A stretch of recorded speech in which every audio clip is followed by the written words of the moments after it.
Sebenarnya di dalam RUU Cipta Kerja, AMDAL masih ada, ketentuan-ketentuan mengenai AMDAL masih ada, eee, jadi tidak dihapus. Tetapi persoalannya adalah, AMDAL yang dibayangkan oleh tim perumus RUU Cipta Kerja ini adalah AMDAL yang sangat lemah.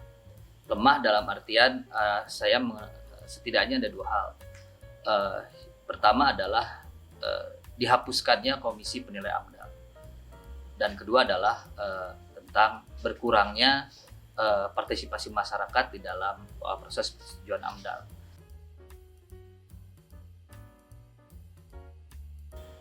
Nah, jadi komisi ini dengan adanya instansi pemerintah di situ menunjukkan bahwa ini adalah sebagai, lembaga publik, sebagai bagian dari persetujuan publik atas sebuah, rencana kegiatan. Nah, ketika itu dihapus dan kemudian, ditunjuk kepada, diberikan mandatnya kepada sekelompok orang yang, meskipun tersertifikasi gitu ya, tetapi, pure adalah, pihak swasta sebenarnya, bukan dari pemerintah, maka, saya sangat khawatir sifat kepublikan dari AMDAL ini menjadi hilang. Jadi, AMDAL, seperti hanya dianggap sebagai sebuah proses teknokratis yang isinya hanya,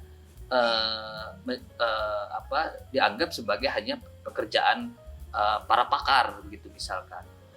Hilang di sini menjadi hilang bahwa AMDAL, merupakan sebagai, tadi saya katakan, sebagai sebuah proses persetujuan publik yang di dalamnya sebenarnya harusnya mencerminkan, bukan pendekatan teknokratis tapi pendekatan yang demokratis, sehingga, wajar gitu ya, harusnya idealnya AMDAL juga melibatkan banyak orang.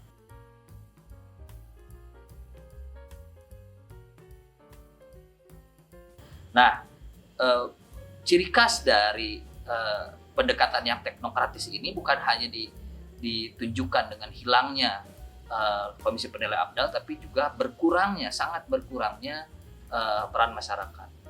Kalau kita lihat di dalam Undang-Undang 32 2009, peran masyarakat di dalam, penilaian AMDAL itu dimulai dari proses penyusunan AMDAL, harus ada konsultasi dengan masyarakat, kemudian ada keterlibatan masyarakat, baik itu terdampak maupun organisasi lingkungan di dalam, proses penilaian AMDAL, maupun nanti di dalam, hasil akhir berupa misalkan, masyarakat masih boleh mengajukan keberatan segala macam, dan bahkan nggak mengajukan gugatan hukum terhadap, izin lingkungan yang dikeluarkan berdasarkan AMDAL. Nah, proses ini dihilangkan sama sekali sehingga masyarakat hanya, bisa masuk ke dalam proses AMDAL hanya ketika masalah konsultasi publik, ketika penyusunan AMDAL.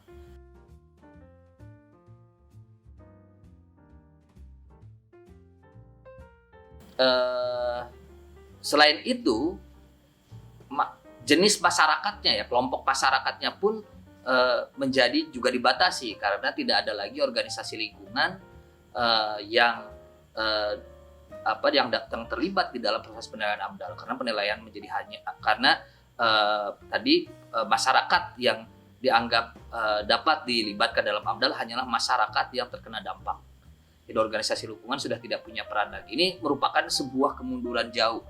Bukan hanya 10 tahun sebenarnya di Undang-Undang 2009, tapi juga jauh ke belakang. Karena selama ini, organisasi lingkungan memang sering dilibatkan dalam, proses penyusunan AMDAL.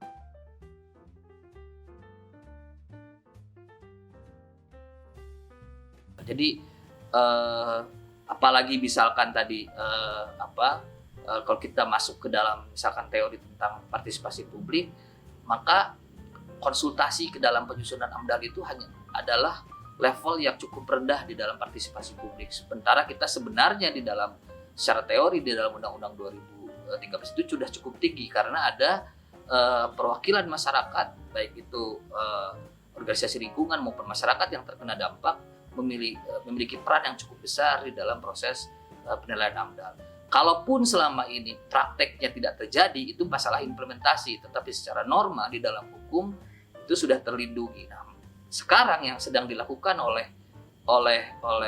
RUU Cipta Kerja ini adalah melegalkan praktek buruk yang selama ini terjadi. Jadi selama ini masyarakat tidak dilibatkan, nah itu menjadi legal sekarang karena memang secara norma sekarang menurut Undang-Undang Cipta Kerja ini masyarakat memang tidak perlu terlalu dilibatkan di dalam penyusunan AMDAL.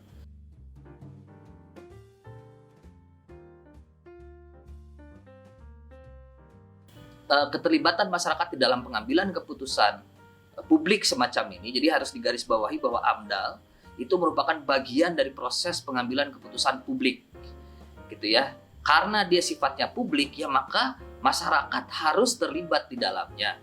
Jika kita mengakui diri kita, negara kita sebagai negara yang demokratis, gitu ya. Jadi kalau negara demokratis, ya itu sudah secara normatif masyarakat memang terlibat dalam pengambilan keputusan.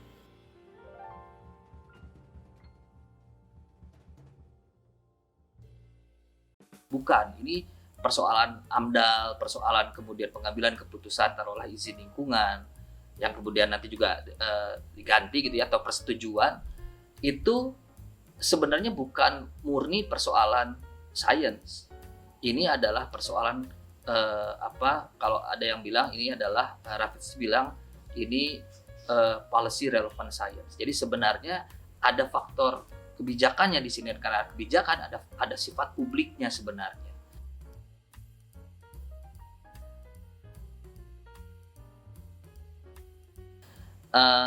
Ada seorang pengarang Neil Craig mengatakan seperti ini: jika pencarian alternatif dan kajian terhadap potensi dampak lingkungan adalah jantungnya dari AMDAL, maka partisipasi publik adalah jiwanya. Nah, ketika partisipasi publik ini dihapuskan dari AMDAL, maka yang sedang diciptakan adalah AMDAL yang tanpa jiwa, AMDAL yang tidak berjiwa, gitu ya. AMDAL yang sebenarnya tidak nantinya hanya akan menjadi saya sangat khawatir hanya akan menjadi semacam stempel saja bagi pengusul kegiatan, karena selalu pada dasarnya usulan akan diterima jadinya. Kenapa? Karena masukannya pun tidak dari berbagai macam pihak.